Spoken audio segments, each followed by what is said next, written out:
All right, welcome to the Urban Pitch Podcast, the beautiful game of life. Today we have Geoffrey Acheampong. Yeah. Pretty good on the pronunciation? That's pretty good. That's LA pretty Galaxy 2 player currently, correct? Yes, sir. Yeah. All right, man, let's just keep it casual, yeah? Yeah. Okay. You know, I didn't mention it earlier when you came in, but I realized, dude, you're pretty, like, swagged out, huh? Thank you. You got the style and all that going on? I try. You got the shirt, the chains, the earring. You can't see it because, you can't really see it, but... Right, you got the earring, and even like we got the Louis Vuitton shoes. What's up? You know what I mean? Like, is USL Pro contracts are like paying a lot better than I thought nowadays. Huh? What's up with all that? Nah, I'm still milking the Bastia money. But, yeah. You know, Oh, okay. The Bastia money. All right, let's get into that then. Okay, so then we'll start with. Let's start with just kind of like how you started with soccer, right? Because you talked about Bastia, right? And that was like just like 2 teams ago, right? Yeah. Okay, but then let's start a little bit before that, right? Where are you originally from then? So I'm from Ghana, West Africa. You gotta say that because not everyone will know where Ghana is, make right? Sure they know. It's a population to 22 million now, still growing. It's huge though. Yeah, right off the coast. So grew up in Ghana, started playing when I was 7. I moved to Right to Dream, which is like a soccer academy in Ghana when I just turned 10 years old.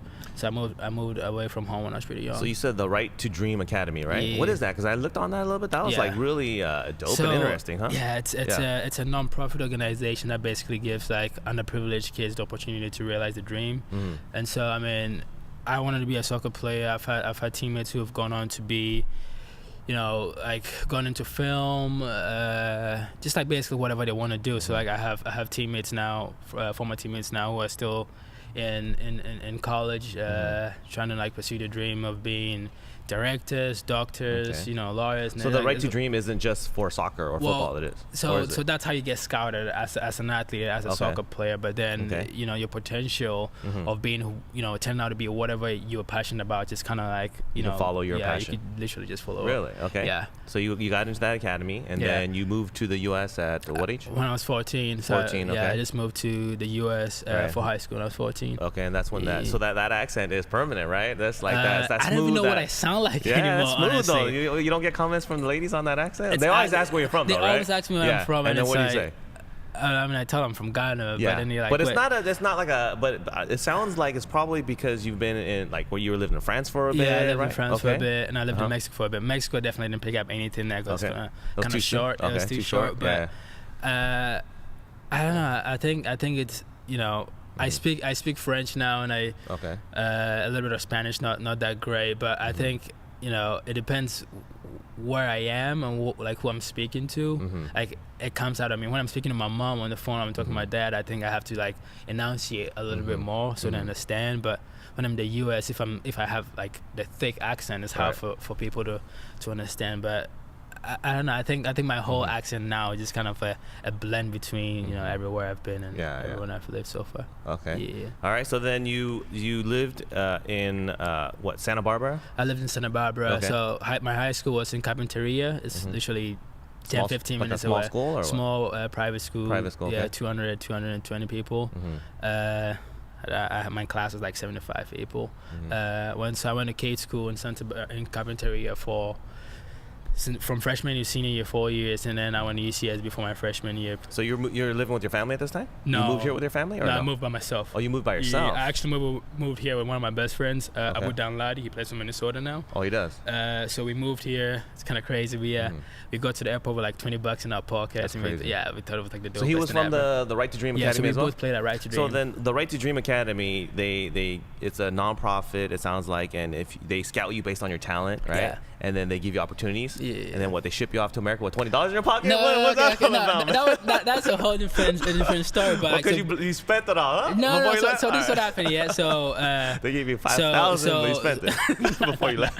So I got a scholarship to go to Kate School in Carpinteria, and he got a scholarship to go to Dunn School. Okay. But in my class, there were like 5 guys who came to the U.S. to go study, and there were kids who went to Hotchkiss on the East Coast, Millbrook, Kent, you know, a bunch of schools on the East Coast, and we were the only 2 coming to the West Coast. Okay. So we go to the airport, and our kid, we had everything taken care of. Like we had, guardians who were picking us up at the airport, stewardess who were taking us through. But I was getting like pocket money, you know. Sure. And from a kid, from Ghana, and I hadn't seen like any currency apart from the city, which is like the currency we have in Ghana, and every time we saw like foreign money, we would break it down into like how we converted it to how much it is in cities and what we could really like buy or what we could get in Ghana. And so when we're leaving, our head of pastoral care, so like kind of our dorm parent, I write to him, gave us like $20, like, hey, have fun, like get whatever snacks you want at the airport, like good luck. And my boy and I were like, oh, $20, like, that's a lot of money though, right? we're good. So you spent it on the airport? The funny thing is we didn't even spend it. We kept it all the way till we get to the US. I mean, like, the first thing we did, we get picked out at the airport. We go to Panda Express. Our guide took us to Panda Express. We had like a feast. This is at the airport still? No, we left. We had just landed in Santa Barbara. Landed in Santa Barbara, okay. And we still had $20 in our pockets, and we like went to like, I think it was like Ross. We like walked and everything was like, we're looking at the price tag and like, what could we get? And like walking around with $20. And Ross is the best place to go with $20 though, right? We were balling. We were like, yes, please. You stretched it? You stretched that? Oh, we stretched that. Okay. Now, I think it was just the fascinating part about that. It was like how we didn't touch the money like the entire time. Like this guy was like, buy something at the airport that you want to eat or something. Yeah, snacks. We were like, no, right? Nah. That's hilarious. So then you said Panda Express though. Was that the first time you tried Panda Express? Yeah, Panda Express was my first spot. I went with our guardian then, David Foley, took us to Panda Express. And I think I started school the next day. So right after that, we went back, dropped off my bags, and then we had to go get like school supplies and just walking around and like the stores and just checking out laptops and all that stuff. Like, you know, like I've had nothing before. Like, I didn't have a laptop, I didn't have a phone, didn't have anything. Like, you know, like I come out here and this lady's like, what laptop do you need for school? I'm like, So this is like you're staying with a host family? Yeah, it's my host family. Okay, and so you stayed with a host family and your friend stayed with a different host family? Yeah, so he lives, he went to dance school, which is in San Ynez. Okay, so his pretty close by. Yeah, pretty close by. It's like a 45-minute drive. So his host family was there, and my host family. My host family actually lived in San Francisco, so wait, so your host family lived in San Francisco? Yeah. But you're going to Santa Barbara? Santa Barbara. Okay. So Santa Barbara, my high school was a boarding school, so I didn't even need my host family. Yeah, you didn't need to stay with them. But his school was a day school / boarding school, so he got to stay home and go to school with his host family. But the great thing about my host family was I had 2 of my host brothers that went to the same school as me. They went to Kate, and so I still have my host brothers there. Okay, so you guys had your little, like your crew there still, huh? And hung out together and got to, but you guys are already speaking English at the time, right? Yeah. So you studied English at home? I write to dream. Okay, and, so I no problem with that adjustment, right? No. Just culturally. It was culturally a little bit of a shock, and it's like... What was the biggest shocks, like, you know? I mean, I think till this day, it's kind of like, for me, it's like how, I wouldn't say kids, because I'm still young, but like... You're 21, like, right? Yeah, I'm 21. People like my age and just how they relate to their parents. It's like how they talk to their parents, and that still is a shock. Like when I'll visit friends and stuff, and the way they talk to their parents, and I'm like, that wouldn't fly in Ghana? No chance. No, none of that, no chance. Yeah, like mama won't allow that. If I raise my voice with my mom, my dad, I wouldn't even think about it. He's like a quiet dude. Like he doesn't talk. But you're not gonna raise. You don't. No. Your dad's like, strict, right? Yeah, my dad is like my dad like never hit me or done anything, but like you knew like he had something, you know, like. And so like you just kind of did yes sir. You just don't cross the line. You just don't cross the line. But like, but with your mom, right? More with closer and casual. My mom and I. But she's not gonna let you step over the line either. Tight. My mom and I. My mom is like my best friend, and like we would joke around and everything. But like I knew when I got that eye, I'm like, all right, that's it, you know. But so Ghana's pretty traditional. It's pretty traditional, pretty strict. Okay. So that was one of the biggest things? That was one of the biggest culture shocks. And I mean, it's still like I'm dealing with it. Like I get super uncomfortable by that. Yeah, when like, you see people, when I see like kids like raise their voice, casual, raise their voice to their parents, or like talk back, or like get into fights. I'm like, I could never get in a fight with my mom. Like, that's not gonna happen. She will smack me. Like, she'll whoop you, right? Yeah, it's not. So, I think culturally is like it's super different, you know, and I guess that's how America does it, and that's how I was raised. So I'm still kind of dealing with that and. Not entirely accepting that, but like I, right now I acknowledge that I'm just from a different culture and I'm from a different place, so it's a little easier for me to stomach it, I guess. That's kind of the only way I could put it. But like when I first moved here, it was like I had to like be out of the place. I couldn't be there and like see that. It really bothered me.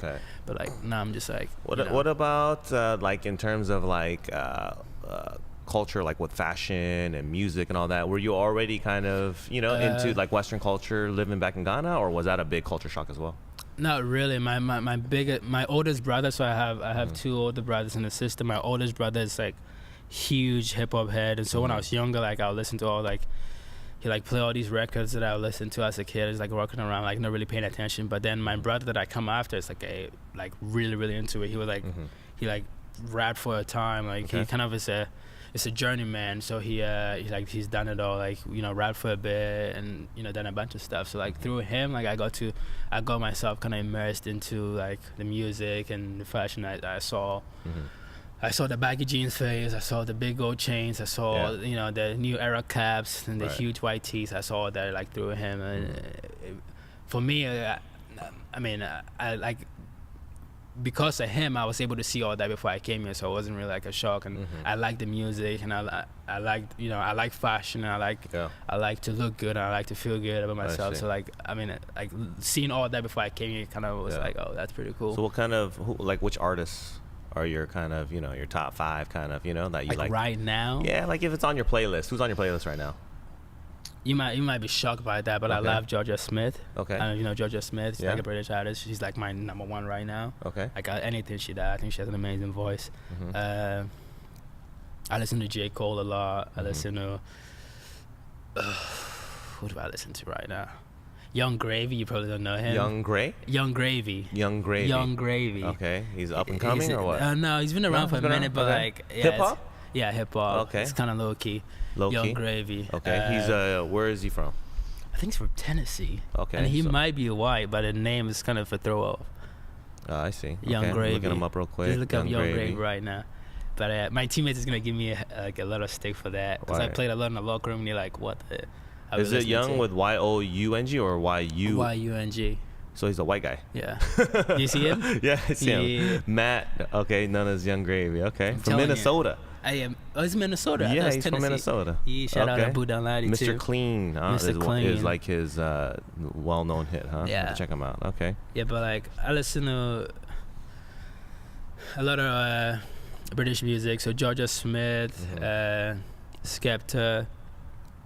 A whole host. I have a sick playlist I could share later. But okay. Yeah. All right. What about like style? Because I feel like it's not like necessarily hip hop. So like someone were to see you, they wouldn't know you're like African, right? Because you're they would just think you're from here because you blend in pretty well, right?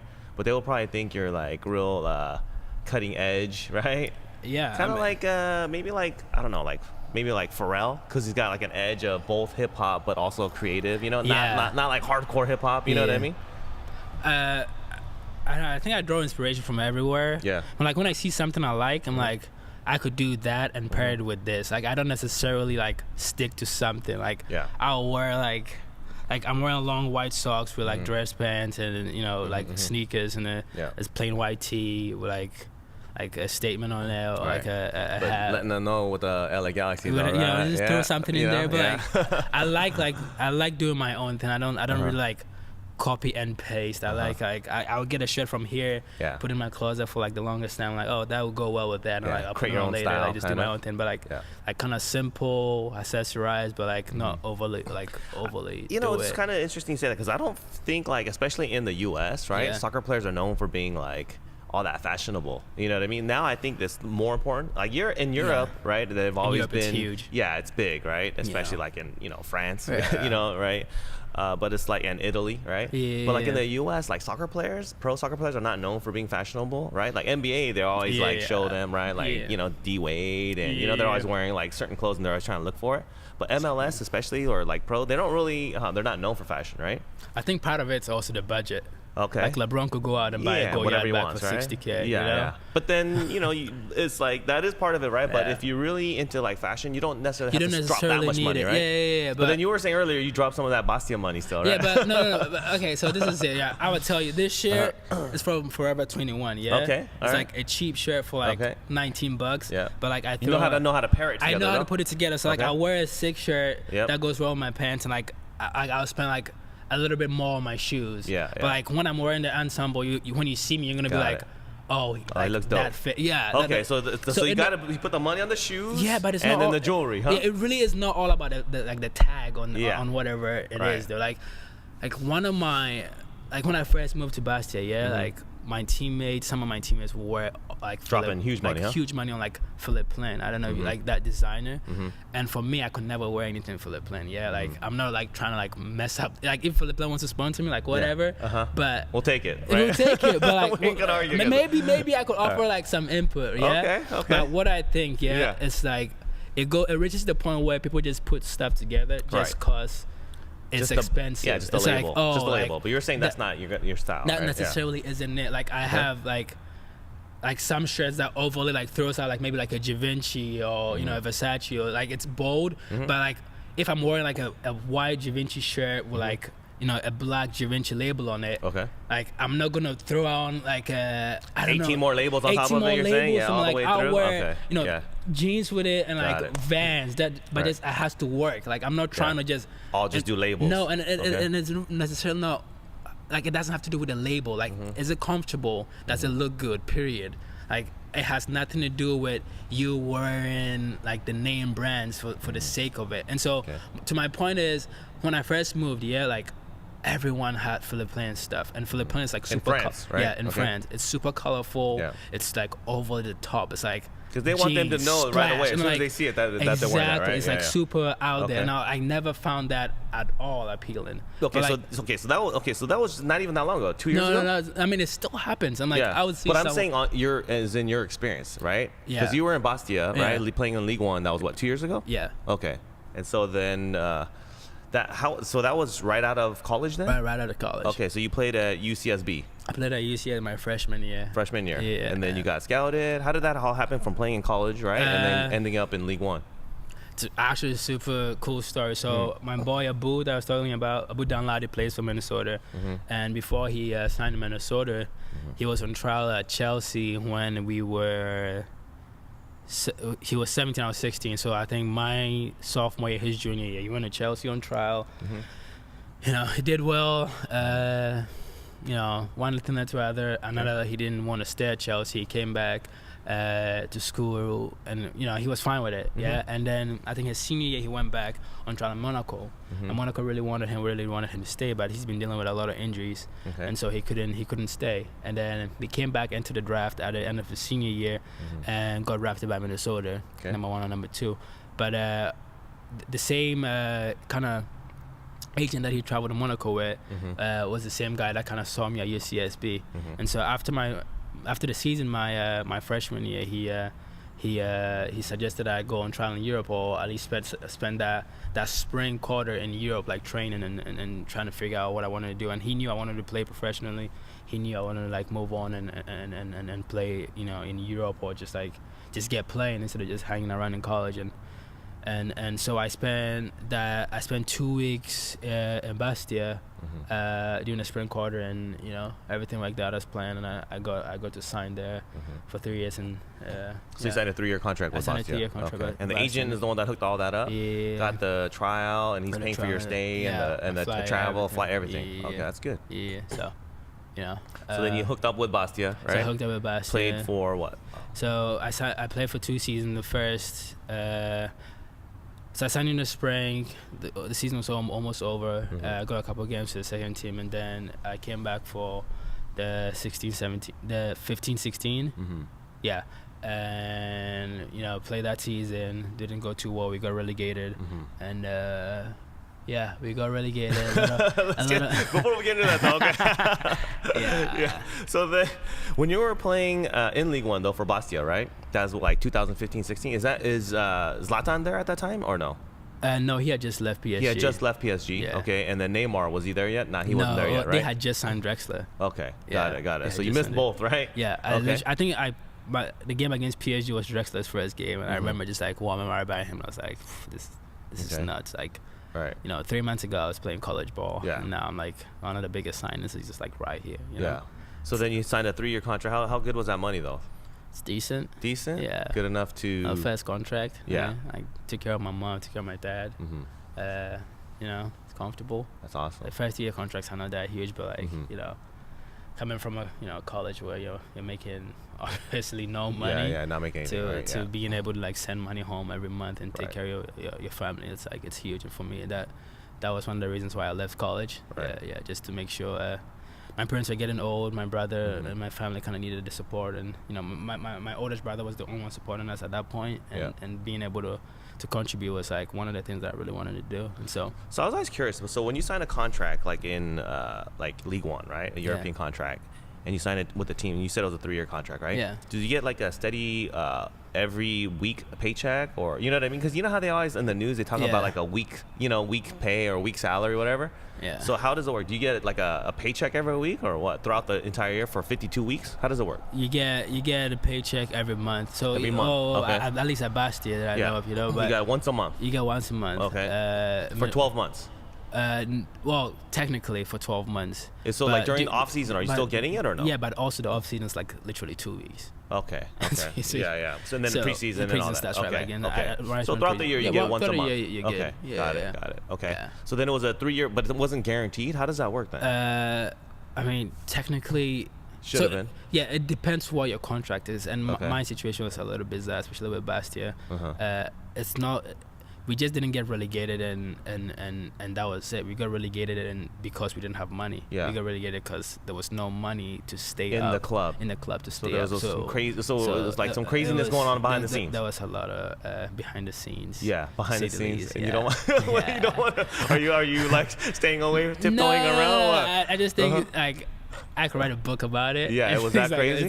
So then, like without getting too much into it, it was like the club wasn't financially solvent, right? Yeah. So whatever the money that was supposed to have, it was gone, right? And so because of that, they got like punished, right, by the league, FA, right, by the FA football, and then they got relegated, right? Yeah, to the 7th division. So then, what happened to all like the players and the staff? You know what I mean? First of all, it must have been a shock, right? Because you're playing in Ligue 1. Yeah. And enjoying the life and training and doing everything, and all of a sudden, what were there rumors are going on, or how did it happen? Well, it starts with like fans coming to training and just kind of like demanding answers because winning, players are not happy. The staff is trying to kind of keep everybody together, keep everybody grounded and focused on each game. But so like, fans were showing up because there was in the news, things were leaking out in the news. And so it was kind of getting a little hectic, and then the news breaks that we just got relegated from Ligue 1, and there's the news that we don't have enough money to stay in Ligue 2 because there's no revenue. There hasn't been like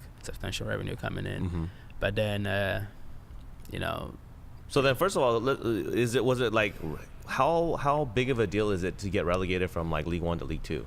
It's kind of huge. It's huge. Because we were like a mid-table team at best, and so like a club like that, we rely a lot on TV money and the bonuses and the packs that come to be in Ligue 1, and so to have that revenue cut off, that means you're getting rid of your best players who could potentially go and play for better clubs than you, and the only reason why you could retain these guys was because you could pay them enough to stay with you guys. So then, as soon as the team gets relegated from Ligue 1 to Ligue 2, is the team already like looking to like sell players to make some money? Because you're gonna need that money to stay in Ligue 2 or to stay there, and also like an example is like one of our best players, Alain Saint-Maximin, who plays with Nice now. He was on loan from Monaco. So it's basically Monaco is either splitting or has some sort of way to keep Alan happy at Bastia. Sure. Because Bastia really can't afford Alan's salary. And so the only reason why we get a player like that to play for us is the fact that we're playing Ligue 1. Got it. But then if we get relegated, Alan is gone. He's gone back to Monaco, and now he's playing at Nice. Right, so you have a player that's like on loan, right? And he's like a high-level player. Yeah. But let's say he's injured or he's coming back from injury or there's not enough playing time, so they'll loan him to another team, right? But the fact that you guys are still in the same league, he's happy and maybe his original team Nice is still paying like a big chunk portion, of big chunk of his salary, right? But then if that team that he's on loan gets relegated, he's like, dude, I'm out of here, right? Like, what's the point, right? Yeah. And so we lose I think we had like something like 8 players on loan, and 6 of them were starters at some point, and so like you're losing your team basically, and so now you're depending on the guys who haven't played a lot, and the guys who you're not paying enough to stay, or like you're paying, but like they're not necessarily your best guys, because these guys, like Alan is like maybe second or third of the bench at Monaco, but he's not happy there, so he comes to Bastia, so he could be a regular. You know, like you're losing a player like that of that quality. Yeah. It just hurts your team. You know, and so you know it comes down to these guys leaving and the guys that you haven't played a lot. Right. Like no clubs have seen them, so there are not really any offers coming in. So how do you really sustain yourself? You know, like you haven't played these guys all year, so now you can't go out to a club and say, hey, I'm gonna sell X for 2 million. Right. They'll be like, we haven't seen him all year. Like where has he been? And so at that point it became difficult because now these players are gone for free because they weren't even ours, and the guys who were players at Bastia, it's like it gets difficult even when you're trying to sell them and make some more money. So then, did you play a full second season in Ligue 2 then? No. So we got relegated to Ligue 2, and that season in Ligue 2 was when they started looking into the books of Bastia, and we couldn't. There was all this crazy corruption going on or whatever. Money's gone, and then you guys got punished and dropped to like seventh tier or what? To Division 7. Yeah, Division 7. Yeah, that's crazy. So then all of a sudden, from experience of coming out of college, playing in League 1, and then playing on a team. For how many people show up to these games? Like 15,000 or what? 15, 16,000? It depends the stadium you play in. Like but your home stadium is what? The home stadium was 15 to 20,000. Okay, and it's decent crowds showing up. Crowds. Yeah, it's fun, like right? Consistent, And so it's exciting, and all of a sudden you guys get relegated, so that's a big blow. Yeah. And then there's all these issues that come with getting relegated, and then on top of that, you guys got punished for whatever issues with money and corruption, so you guys got dropped to League, Division 7. Yeah. And then what's going on? This is all within a span of less than 2 years, right? Yeah. So what's going on with like calls to your family and to your agent? Are you like on the phone like like every day with the agent? Yeah, well, I mean at that point I was with Fabian Pivito. He was like I think he's still Michael Asian's agent, and he's kind of a high profile agent, so there was not really like panic then, you know. It's like now let's figure out where we're gonna go next, and I'm still 20, it's just been 1 season or 2 seasons at Bastia, and it just only been like 1 like full season, and so it's like let's figure out where you're gonna go, where your next step is, and then and then you went from there to where? So I went from there. I kind of bounced around a lot in Europe, like trying to figure out what the best fit was, and there was like not really anything like that was like good enough, and so Fabian and I we kind of parted our ways, and then I moved from Bastia and signed in Veracruz, Mexico. Okay, Liga MX. Yeah. Okay. So and then So it's interesting because because there aren't that many guys that I know personally that have played in U.S. and then also like League 1 and League in Mexico in the Premier Division. Like what do you think is the difference in styles between like those 3 leagues? I think League 1 was a lot more direct, and it has like the combination.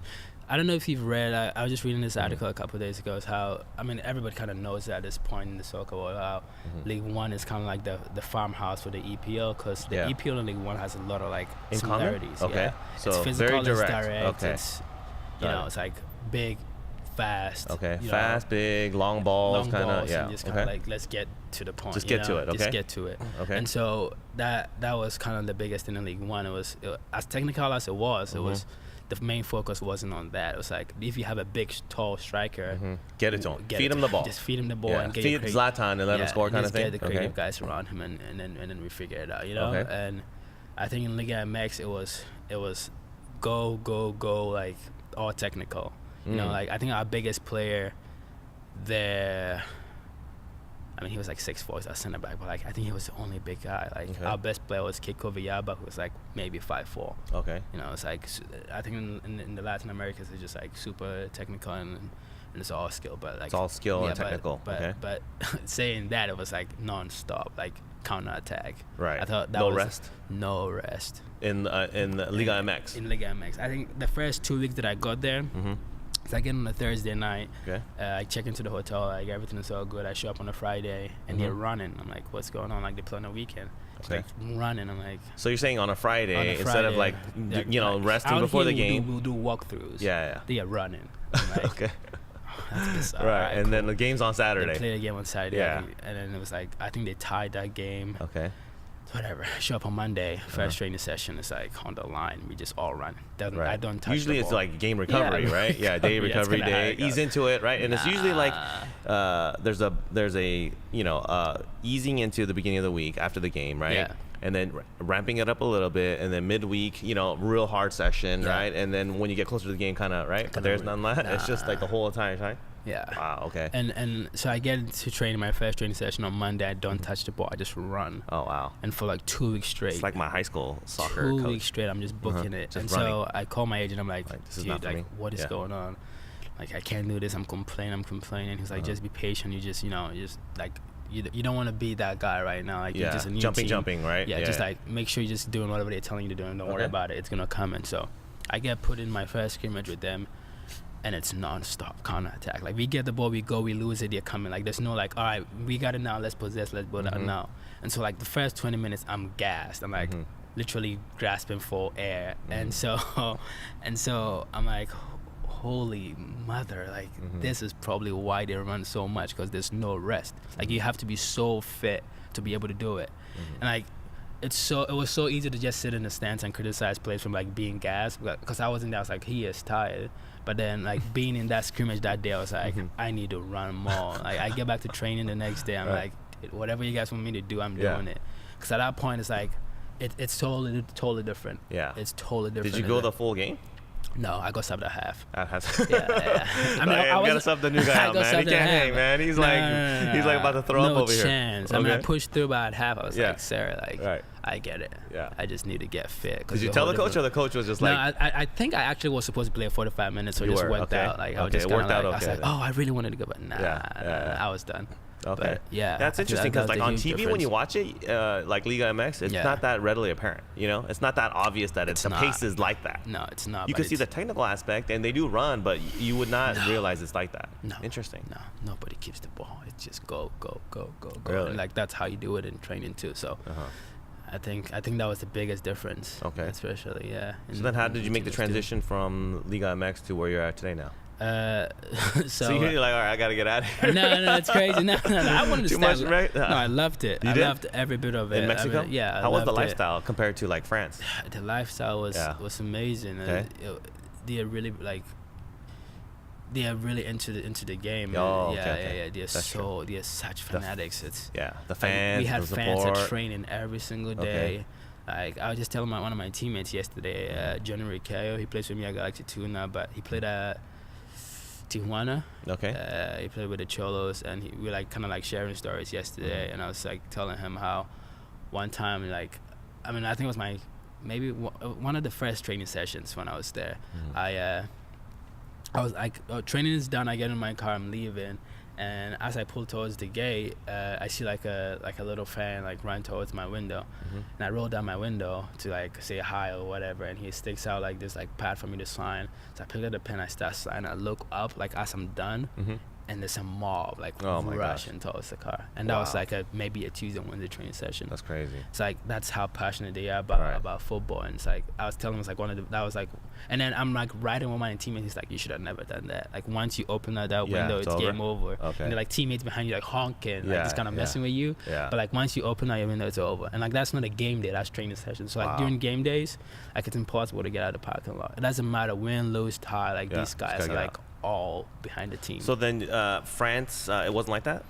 I mean, it was, but it was different. I think like the Corsicans are passionate about winning so much that it really didn't matter. Like it was like, give us anything you got.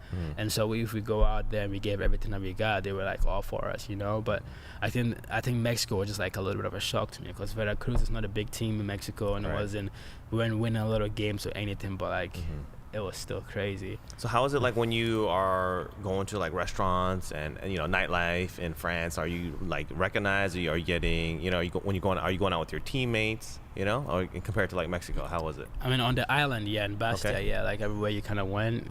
People kind of know our coaches also are like spies everywhere. Like if you went out, he doesn't want you out. It depends when you went out. Like if you're going out in the weekday, like I didn't go out that much at all actually. Even when we won or anything, I had like a couple of close friends that I would go to your house, like their place for like dinner. What was the rule? What was allowed and what wasn't allowed? Well, like if we lost, you weren't supposed to go. It's kind of like the unwritten rule. Like so if you lose, like what do you go out partying for, right? What are you doing? Or like if we have a midweek game, like we don't want, you know, it's like even being at a restaurant past like you know midnight or something, just kind of like ridiculous, like 11. Yeah, but I mean, most of the people didn't really go out on the island because it was pretty small, and word travels fast. And these fans were like the same people who like worked at these restaurants, and you know, it was a community. I think that was the biggest thing in Bastia. It was like such a small, tight knit community that kind of like cheered for the club, and so they kind of held everybody accountable. I remember when I first got there, it took me a while to get my international license to like drive, and so I remember like going to the dealership and getting my car finally, and then I was so happy. I was like, I had so much stuff to do. I needed furniture for my place. I needed to go grocery shopping, like, so I was like doing rounds, like from store to store getting stuff for my place. And I remember like getting that done. I get back to training the next day, and everybody who saw me just started laughing. I was like, what's going on? So apparently my keeper's coach like saw me running around like everybody, like everywhere, like getting it's stuff. A small, like, it's you can't do anything small, without. No, Right. So he was like telling people that how happy I was to get my car, and I was like, he said I was driving around aimlessly just because I had my car then. I was like, that's ridiculous. Like, I didn't know he saw me, and apparently like he saw me like do like the rounds like maybe 4 or 5 times. You know, like that's how small the place was. And so I go out and, you know, party or like do something that you're not supposed to be doing as a professional. It's gonna pop up. It's gonna 100%. So then, how was Mexico going out and, you know, nightlife and all that? Mexico's a little different. I remember, I think it was after our first win, I went out with one of my teammates, and I was supposed to go to this place, and then we are gonna go out, and so I get to his place, and he's like, all right, we're ready to leave, and then they're like 2 big guys get in the back of our car, and I'm like, what's going on? Like, we had to go everywhere with security guards. Oh, okay. So that was one of the biggest differences. Really? So every time you go out, you have to have security with you? Security in Mexico. Just what was the main? Is it for the fans, or because you don't want to like have issues with guys like trying to cause issues? No, problems with you? I mean, they told me these stories when I first moved there about like abductions, like for like ransoms and stuff. Like I never saw any, but one of my teammates actually had his mom abducted. So when I first got there, I met this kid, and then like for the next like week and a half, I didn't see him. So I was like, yo, where is he? And they're like, oh, he's dealing with some family issues. And so he gets back, and he's like, yeah, so this is what happened. And apparently it's happened a couple of times, but you know, luckily for me, it never happened. But most of the time, if we went out even to dinner or anything, we had to security is an issue. Some security. How was like the female fan base out there? Are they like, you know? I feel like, you know, did you have any girlfriends out there while you're there? No, I did not have girlfriends out there. Nothing permanent. I just went there to get my career like restarted and back on track. That sounds like a very rehearsed answer, man. No. You know. You have a girlfriend right now? No. Okay, so you're single. I cook, I clean. Yeah. My mom told me it's terrible that I'm such a great cook because I'm never gonna get married, and she feels bad, but I'm a dope cook. Oh, really? I'm a chef. They call me Chef Gustavo is my nickname. So how long were you in Mexico before you came to this? 6 months. 6 months, okay. Yeah. And then now after Mexico, LA Galaxy 2 was the first team? Yeah, so before I left for Mexico, I came to train with the guys just to get in shape and all that. And when I was there, one of the technical directors saw me, Jovan, and was like, we want you to stay. And I just told him I can't. My ITC is already in Mexico. Kind of already have like, you know, a contract and everything planned with Veracruz in Mexico. And so he told me like, you know, the experiences he's known about in Mexico, and like if anything happened and I wanted to come back, I should just give him a call. So we kind of started our relationship there and then, and kind of when everything hit the fan in Mexico, he was my first phone call. What hit the fan? What happened? Well, a new coach came in and brought in 8 of his players, so 8 players had to go. So I just like that, 8 players were out. 8 players. I found it on Twitter on a Sunday morning. Are you serious? On Twitter? Who's Twitter? On Veracruz's Twitter. On the team Twitter account. Twitter. Saying what? Like my name was part of the 8 players who had to go. That word out. Just like that. Just like that. Wow. So I called my agent and said, hey, So they just canceled your contract or what? Well, they had to like reimburse me and stuff, like kind of like, you know, it had to be mutual. But at that point, I honestly just didn't want to be there anymore. They tried to have me in the draft to get me to a different team in Mexico. I had another option to go to Celaya, which is a 2nd division team in Mexico. I was just like, everything here just kind of seems bizarre right now. Like the fact that the club couldn't even tell me that I was getting traded, or you know, I was, you know, all that stuff was just kind of like. Now at that point I didn't speak the language. I mean, I was just like, everything just seems so bizarre. Just, you know, I need some stability right now. I need to get my career on track. I don't, And the next move that I had to do was just my next move just had to be like something concrete, something that I could believe in, or just with somebody who like believed in me enough to like kind of stick their neck out for me. And so, you know, I just didn't want to do it. Okay. And so I got on the next flight the next day and kind of packed whatever I needed to pack, deal with my lease, and just, you know, moved on. So then you were already planning on calling LA Galaxy at that point? Yeah, okay. At that point, that was going to be my next phone call. So I got back, put in a call to Jovan, and he said, we'll have to have you. We don't have enough sport. We don't have any spots right now. But, you know, we'll have to have you on the second team, and you know, you just got to give us what I saw when you were here, and we're going to figure out the next year. And so, you know, that's what you're doing. That's what I'm doing. So when was this? When you came? When you signed? You know, with LA Galaxy to Los Dos, right? Yeah. December. Yeah. December of 2017. Okay. Yeah. So he's basically just saying, hey, you know, we don't have a spot for you on the first team, right? Yeah. So we'll try to make room for you, on right? the second team. So second team. If it works out, we got you. And I said, okay. That's good. Yeah. So basically, you have the opportunity, right? But you just got to prove yourself, right? Yeah.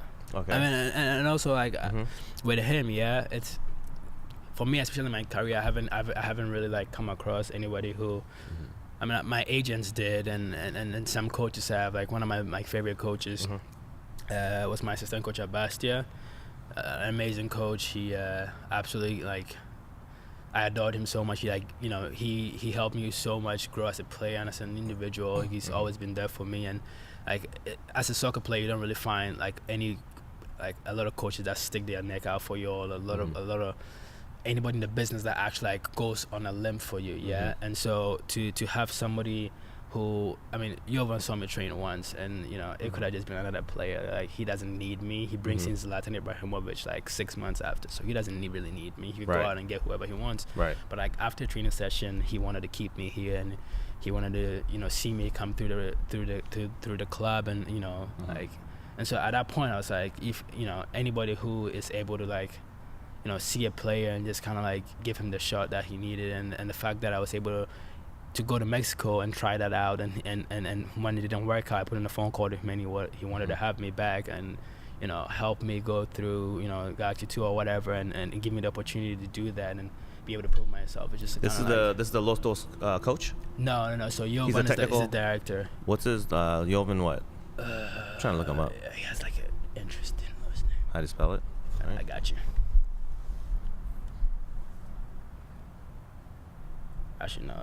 He probably can't say my last name either. So like, I don't know. He can't say yours. Yeah, he can't pronounce it properly. Acheampong.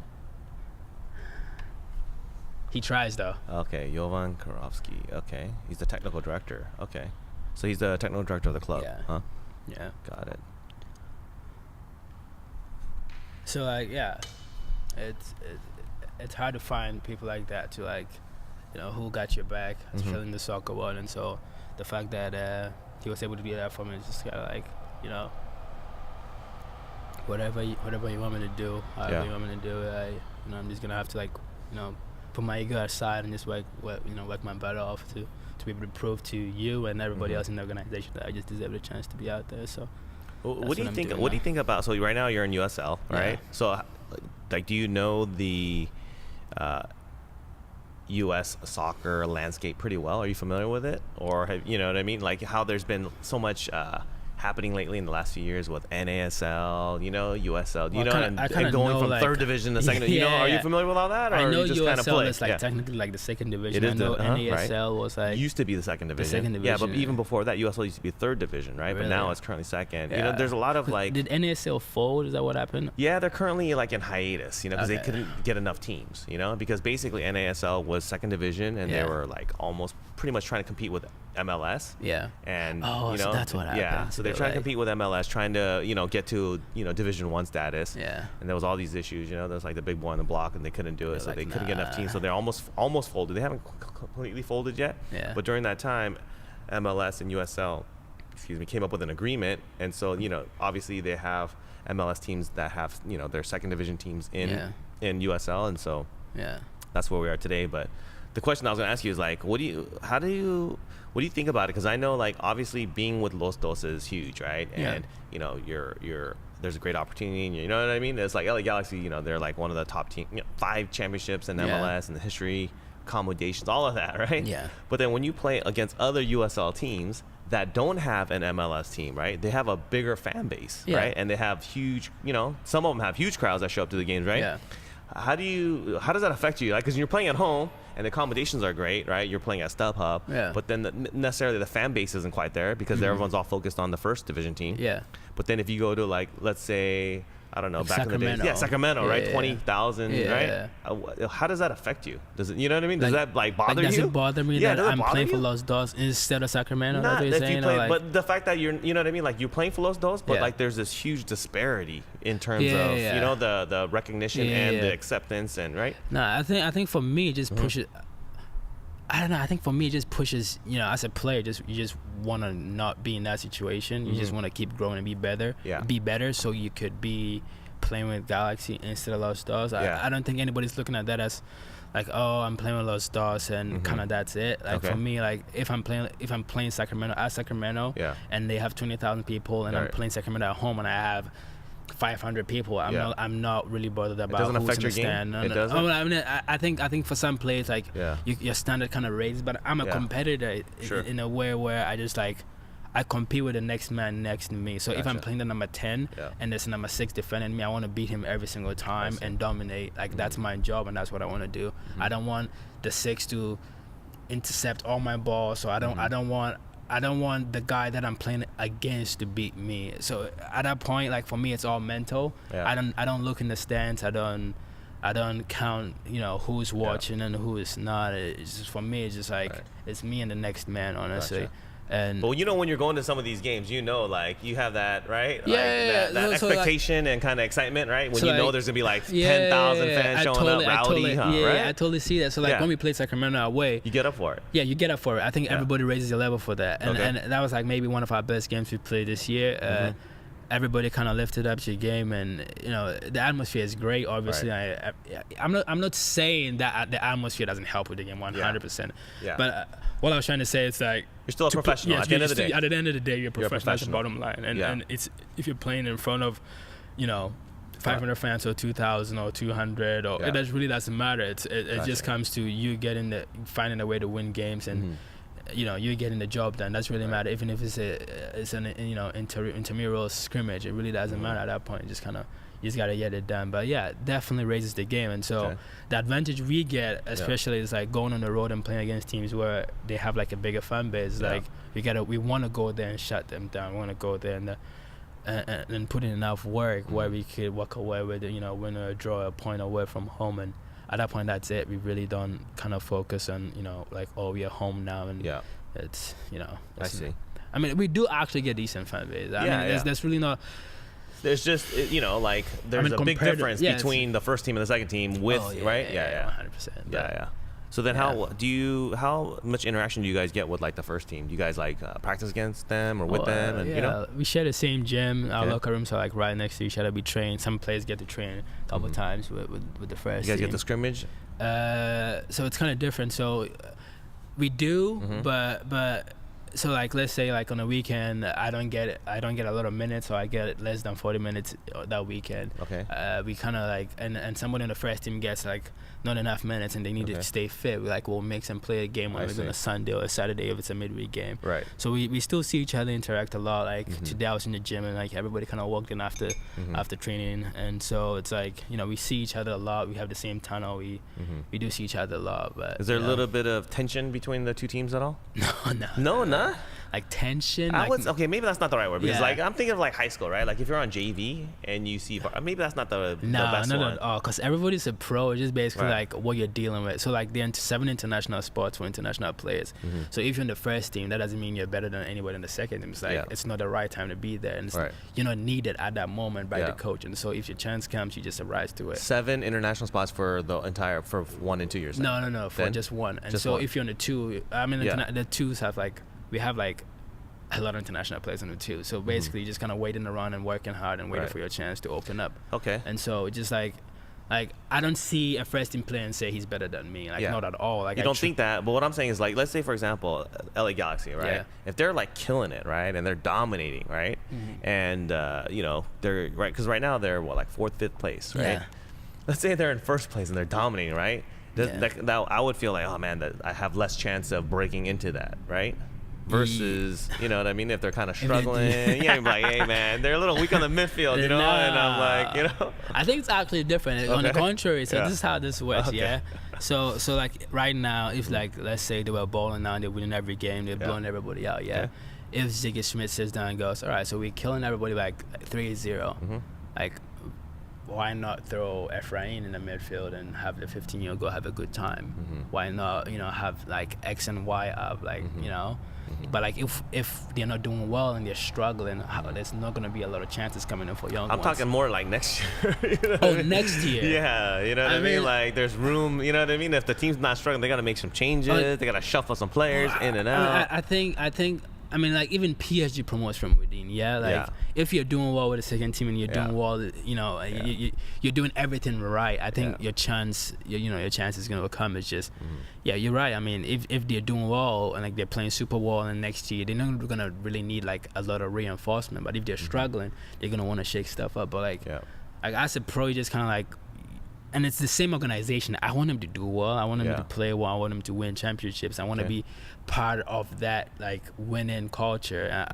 And so really, I don't, like, look at it as a, you know, like, oh, if they don't do well, that means I get a chance. I'm like, I want them to win, and I want to do well enough that they want me part of that organization where, you know, I'm bringing something to the table. I don't want to go there and fix and solve problems. Like, if that's what I'm needed for, 100%. But if, you know, like, they're doing well and they need, like, help in certain areas and they think I could help, like, yes, please. But I don't think most of the players in the Los Dos organization or, like, in the team think that way. Like, oh, I'm glad you're losing. Now I get a chance. No. What are your thoughts of Zlatan? He's an amazing player. Okay. He's a you know, popular to you know, to contrary believe. I think he's actually, contrary to popular belief, I think he's actually a pretty, like, humble human being, and he's a cool dude. I remember, like, one of my first training sessions with him was like speaking Tree to me, which is, like, our local dialect, because he's played all over the world and he has, like, he's had a lot of Ghanian teammates in the past. And I was like, wait, what? You speak Tree? And it's like, like, I've played with, like, Suleiman Terry and all these guys, so, like, they would, like, you know, throw some words at me from time to time. It's like, I'm like a 21-year-old player, like, nobody knows who I am, like. He doesn't have to have that conversation with him. To kind of know. He doesn't have to do that. And you know, and so, like, you know, that was my first, like, one of my first ever conversations with him. And, like, he would see me in the gym and say hi. He doesn't have to come do that, like, you know. But, like, people see him as, like, this, like, arrogant, like, you know. But I think there's a fine line between arrogance and confidence, and I think he's, like, solidified how to be so confident is seen by arrogance by, like, the inferior, I think. Okay. So, like, it's What do you think about some of, like, the criticism about his game now, right? With MLS and just, I mean, obviously he's doing well, right? He's scoring goals, but maybe, like, you know, he gets down a lot on his teammates. You know what I'm saying? Like, body language, you know, like, he's not a huge mobile kind of running active player at this stage of his career, right? And so it's like, he needs delivery at the right time in the right moment, and if he doesn't get it, he's just, like, constantly, you know what I mean? Like, there's that criticism. What do you think about it? Have you seen the games and you watch him and kind of, you know, watch his style? What do you think? I think as is he, like, getting pissed off because everyone's not at his level, or what? That's what it seems like, his body language, right? Well, that too, but he just demands a lot more from his teammates, which is totally fair. I mean, it comes down to the quality we have on the field, so, like, if he's doing that, that means he expects more from you, not because he doesn't think you're good enough. He just expects more because he knows you could do more. Like, I've seen him in training sessions where he's, you know, criticized me for doing stuff that I know I could do better. Like, he passed me the ball and it's a touchback, and I mess up, or I give a pass, but, like, he expects me to be able to, like, you know, thread through the middle and play like a better ball. Like, that is not him saying, like, oh my God, like, who is this kid? It's like, I know you could do it. I've seen you do it. So why, like, what's going on? And half of the time, like, he gets frustrated because you're right. He is, like, higher quality. He's expecting higher quality, and he's expecting people to deliver because he knows we can, and he knows his team can. And so for him, I feel like it just gets a little harder because you know he's played with some like world-class players, and it just gets a little frustrating. But I don't think it's necessarily negative because as pros, you just gotta like be able to take that by, take it in strides and just kind of keep digging out. I don't think anybody on that team is just kind of like Zlatan this or Zlatan that. It's like, oh, I messed up, because like half of the time these like whoever he's getting mad at or like getting frustrated about knows what what they need to do right. It's not really anything they need coaching on. It's like it's execution, and sometimes it just comes with a lack of concentration or fatigue or something. But he just expects, and you're right, he's also in the latter part of his career now. Like he can't keep chasing idle balls. If you're gonna ping a ball into space for him, make sure you're putting it where he needs to be and where he could get them the ball. So I think like as a player, I think the players see it differently than anybody sitting in the stands. And so the players kind of understand. I think they're not taking it personally or getting upset at all. And after the game, you see him in the locker room, like the way he interacts with them and like tries to the way he's around his teammates. You would understand as a teammate compared to because I think the general public, we don't necessarily see that, and so it gets hard to be neutral about how we see it firsthand on the field. I got you. So what do you think about being here in LA and the soccer culture now, with LAFC adding additional excitement and competition and rivalry, right? We just had the MLS rivalry week, right? Yeah. Tied, right? Which I predicted. I thought it was going to be a tie. Really? Yeah, I thought it was going to be a tie, just the way it was going to balance out. I didn't know the exact score, but I thought it'd be a tie. What do you think about the whole atmosphere in LA in general? I think it's great for LA, honestly. It's, we got the Clippers, we got the Lakers, and it's there, and we got the Galaxy, and we got LAFC, and it's kind of like the old heads and the new kids in the block, and it's just kind of added a lot of more excitement in the like if football in the US is gonna grow, and I think it keeps growing. I think LA really needed that, and I think the game in the US really needed that too, because LA is kind of the hub, and everything kind of like. It gets hyped up out here, and then it kind of like travels. And so LA having two soccer teams where you could just really pick and choose where you want to go.